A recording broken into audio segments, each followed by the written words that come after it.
Luke and Maul have met after Return of the Jedi, believe it or not, and this Legends comic is proof. I know Dave Filoni knows this story because he is obsessed with Legends as much as I am, and this is a literal blueprint as to how Maul can be back and speaking to Luke, telling him about Palpatine and Order 66, about how it went down with Ahsoka, new stories about Anakin and Obi-Wan. There's so much that we can extract from Star Wars tale. This comic starts with the iconic X-Wing of Luke Skywalker slowly making his way into the city. Now, the planet he is on is called Iridonia, and he is literally referred to by the Iridonians as ambassador. So at this point, Luke has come to this planet for negotiations. They are honored that the New Republic has sent Luke to aid in the opening of new trade routes to the Outer Rim. His chambers have been prepared just off the capital square, and I love the aesthetic of this because it kind of looks like if Darth Maul had decorated the Jedi Temple. But either way, Luke made it into his chambers together with R2-D2. Now, he is on the balcony, sort of meditating and feeling being in the moment, similar to how Qui-Gon was always, and you can see the resemblance of, even though Qui-Gon was never his master, this image kind of represents Qui-Gon's legacy in a way.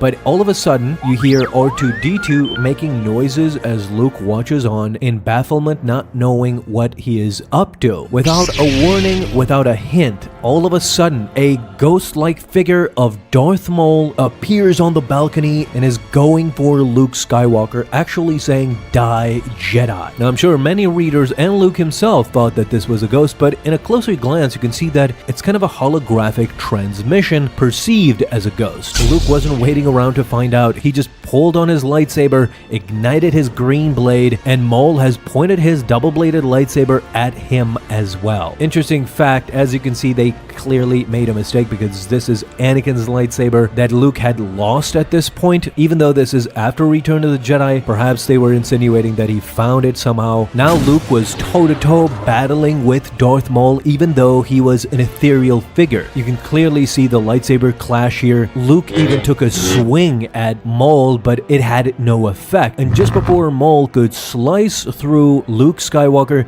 he pushed him to the wall. Once he did that, Darth Maul disappeared, leaving Luke completely baffled with R2 as well. There was no sign of Maul's ghost anymore. Afterwards, Luke goes on to inform the Iridonians of the incident. They offer their sincerest apologies to Master Skywalker, and unfortunately, he is not the only one who has been visited by this terrifying apparition. Being a Jedi Master, of course, Luke can offer his more precise insight. He tells him that this was no spirit from beyond the grave. It was tangible, not to mention the tremor in the Force. So even though Maul's ghost had visited other people before, they haven't gotten this sort of a description ever before. The Iridonian continues. A generation ago, one of our own once abandoned this planet to train in the Sith arts. He was eventually killed in battle. Soon after, many here on Iridonia have claimed to encounter this ghost of a long-dead warrior. Its existence is a painful reminder of a dark period in our history, says the Iridonian. Several of our people, including a council representative,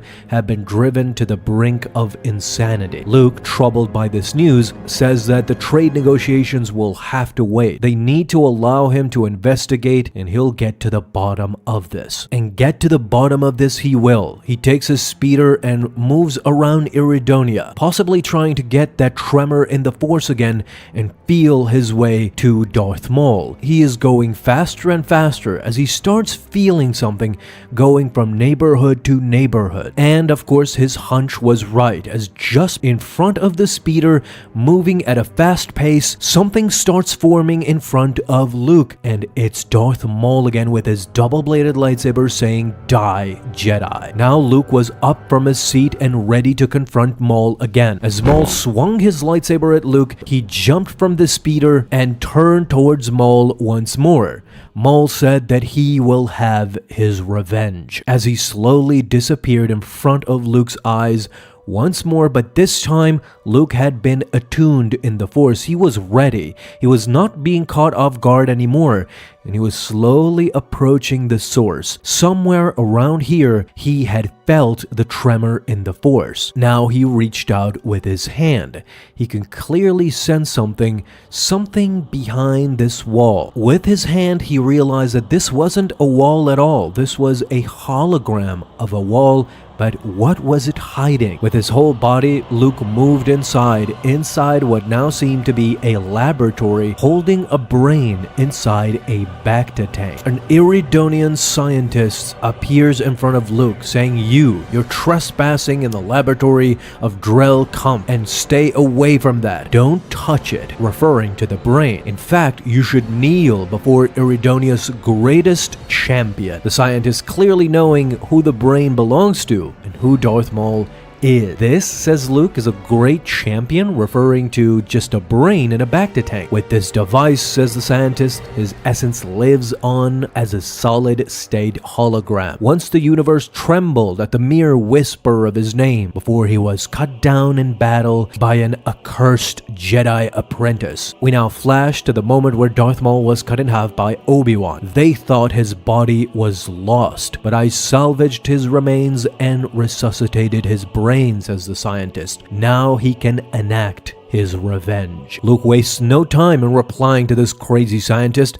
This is wrong. Artificially keeping him alive is causing an unnatural disturbance in the Force. It led me right to you. I cannot allow this to continue. And what do you know of the Force, says the mad scientist. Luke has one simple answer. He simply ignites his green lightsaber. With a look of disappointment in this crazy scientist's eyes, Dr. Kampf realizes his end as he screams in fear and runs away, with Luke staying behind with the brain and his lightsaber ignited. He doesn't slash the brain, of course. He is a Jedi Master, albeit I think he should have done that, but Luke takes the easy route and simply turns off the Bacta tank and the device, keeping Maul's brain alive artificially, and with that, Luke has finally put an end to Darth Maul in one way or another. And this is the end. Now, let's talk about the insane backstory to this comic. Now, this is Star Wars Tales, number 17. There's a bunch of stories in there that were legends even before Disney canon. In the expanded universe of Lucasfilm in 2003, when this was released, back then, Darth Maul was only Darth Maul. And still, there were some misconceptions about Maul's origins. This is why in the comic he is referred to as an Iridonian. So this is why these guys look like Darth Maul. And the scientist refers to Maul as the Iridonian champion. So yeah, this comic, instead of saying that Maul was Zabrak and he comes from Dathomir,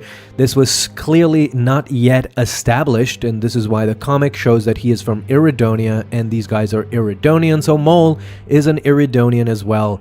Yeah, just fascinating to see how discombobulated things were at the very beginning. There's no mention of Zabraks or Dathomir at all. And one more tidbit, the scientist here at the end says to Luke that he had gone and recovered the body of Darth Maul after his death. This is of course because in 2003, when this comic was released, Darth Maul hadn't yet made his comeback in the Clone Wars series. So by all intents and purposes, when they made this comic, they not only didn't know about the origins, the real origins of Darth Maul, but that he survived that fall in the Phantom Menace. But yeah, just a fascinating little short story about how Luke confronted Darth Maul in one way or another, as I said. Unfortunately, Darth Maul is dead, as we know, but there are ways around it. As George Lucas quite eloquently put it in Star Wars, there's always nobody's really ever dead.